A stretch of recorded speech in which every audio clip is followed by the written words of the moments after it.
Am sorry Sita, ಕೋಪದಲ್ಲಿ ನಿಮ್ಮಲ್ಲಿ ರೇಗ್ಬಿಟ್ಟೆ. ನಾನು ಹೇಳಬೇಕು ಅಂತ ಅಂದ್ಕೊಂಡಿದ್ದ ಮಾತನ್ನ ನೀವು ಹೇಳ್ತಿದ್ದೀರಾ?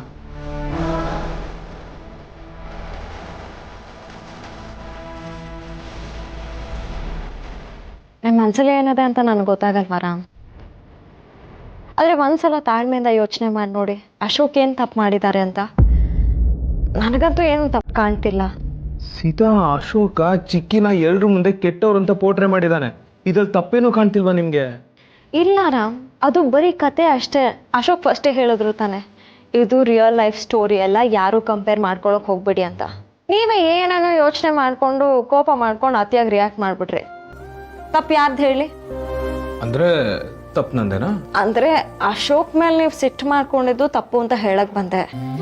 ರಾಮ್, ಅಶೋಕ್ ಏನು ಅಂತ ನಾನು ನಿಮಗೆ ಹೇಳಬೇಕಾ? ನಾನು ಹೇಳ್ತಾ ಇರೋದು ನಿಮ್ಗೆ ಅರ್ಥ ಆಗ್ತಿದೆ ತಾನೆ? ನಂಗೇನು ಗೊತ್ತಾಗ್ತಿಲ್ಲ ಸೀತಾ. ಚಿಕ್ಕಿಗೆ ಹರ್ಟ್ ಆಯ್ತು, ಎಲ್ರ ಮುಂದೆ ಅವಮಾನ ಆಯ್ತು, ಅದರಿಂದ ನನಗೆ ಬೇಜಾರಾಯ್ತು. ಅದಕ್ಕೆ ಅವನ ಮೇಲೆ ಕೋಪ ಬಂತಷ್ಟೇ. ಅದಕ್ಕೆ ಅವ್ರ ಮೇಲೆ ರೇಗ್ ಬಿಟ್ರಾ?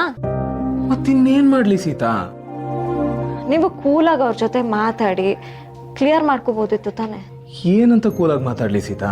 ಅಲ್ಲ, ಈ ತರ ಕತೆ ಬರೆದ್ರೆ ರಿಸಲ್ಟ್ ಹೀಗೆ ಬರುತ್ತೆ ಅಂತ ಅವ್ನಿಗೆ ಗೊತ್ತಾಗಲ್ವಾ? ಏನಕ್ಕೆ ಈ ತರ ಮಾಡ್ಬೇಕಿತ್ತು? ಅಷ್ಟು ಸೆನ್ಸ್ ಇಲ್ವಾ ಕತೆ ಬರಿಬೇಕಾದ್ರೆ?